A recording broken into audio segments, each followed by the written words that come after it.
లేత సొరకాయతోటి తీపి కర్రీ అనేది చేసుకుందాము. చూసారా, లేత సొరకాయ ముక్కలు ఇలా చేసుకొని బాయిల్ చేసి పెట్టాను అనమాట. తర్వాత ఇది పోపేసాను. ఇందులో ధనియాలు, జీలకర్ర, తెల్లగడ్డ వేసేసి పౌడర్ చేసుకొని పచ్చిమిర్చి ఆయిల్ వేసేసి ఆవాలు, జీలకర్ర వేసి టమాటో, ఉల్లిపాయ, పచ్చిమిర్చి వేసేసి ఇలాగా పోపు అయితే రెడీ అయిపోయింది అనమాట. ఇది ఇప్పుడు మనకి ఇలాగ బాయిల్ అవుతుంది కదా, అంటే ఫ్రై అవుతుంది కదా, మంచి అరోమా వస్తుంది అనమాట. ఎండుమిర్చి, కరివేపాకు కూడా వేసాను పోపులో. ఇప్పుడు మంచి అరోమా వస్తుంది. దీన్ని కాసేపు మగ్గిన తర్వాత ఈ సొరకాయ ముక్కలు ఇది మిక్స్ చేద్దాం. చింతపండు కూడా కడిగేసి నానబెట్టుకుందాము.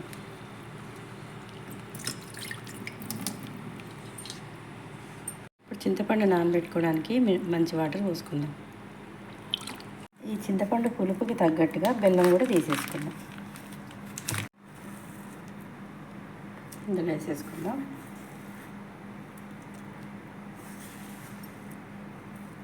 ఇది మిక్సీ తిప్పుకొని వచ్చేద్దాం. చూసారా, ఇందులో వచ్చేసి ఉప్పు, కారం, పసుపు కూడా వేసాను అనమాట. అది మొత్తం పచ్చివాసన పోయేదాకా ఇలాగా మగ్గిచ్చేసాను. మగ్గిపోయింది, ప్లస్ ఫ్రై అయిపోయింది అనమాట.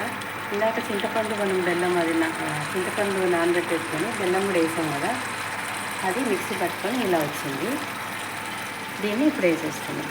ఎందుకంటే ఇది మొత్తం పచ్చివాసన పోయింది కాబట్టి ఇందులో వేసేసి కొంచెం మిక్స్ చేసుకున్నాం.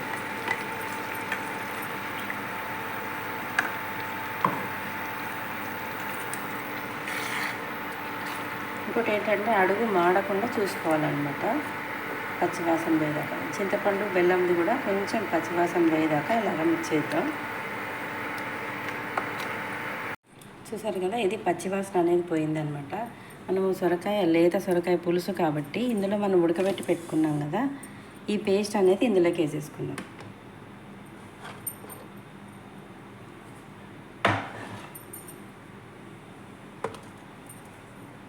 ఇది వాటర్ ఎక్కువ అనుకోకండి, ఎందుకంటే మొత్తం అయ్యేసరికి మనకు పులుసు కదా కాబట్టి కొంచెం వాటర్ ఎక్కువనే పడుతుంది.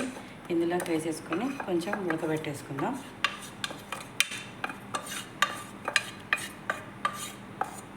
టోటల్ అయిపోయేసరికి ఇంత వాటర్ ఉండదన్నమాట మనకి. చూసారా పులుసు, దీన్ని బాయిల్ చేద్దాం.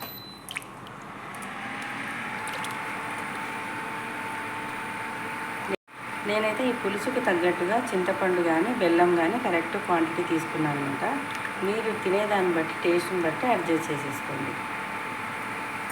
ఇంకోటి ఏంటంటే మనకు కర్రీ అయితే పెప్పర్ పౌడర్ అవసరం లేదు. ఇది పులుసు కాబట్టి నేను కొద్దిగా పెప్పర్ పౌడర్ వేస్తున్నాను, ఎందుకంటే మంచి టేస్ట్ అనేది అయితే వస్తుంది. దీన్ని మిక్స్ చేద్దాం.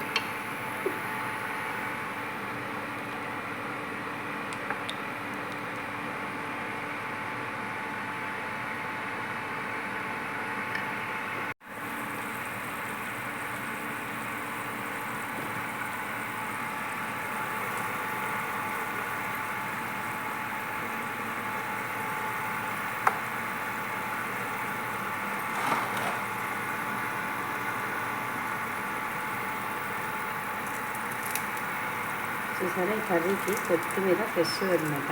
ఇలా వేసుకున్నాం అనుకోండి, కట్ చేసి కంటే ఇలా చింపేసి వేసుకున్నా కూడా మంచి టేస్ట్ అనేది అయితే వస్తుంది. ఈ తీపి పులుసుకి అయితే ఖచ్చితంగా కొత్తిమీర అనేది ఉండాలన్నమాట, మంచి టేస్ట్ అయితే ఉంటుంది.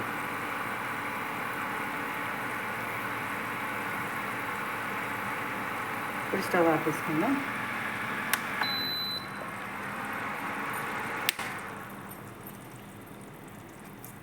చూసారా, మంచి టేస్ట్, మంచి అరోమా వస్తుందన్నమాట. సూపర్గా ఉందన్నమాట. ఇలాగా మీరు కూడా ట్రై చేయండి. పూర్తి వీడియో నేను మళ్ళీ అనేది అప్లోడ్ చేస్తాను.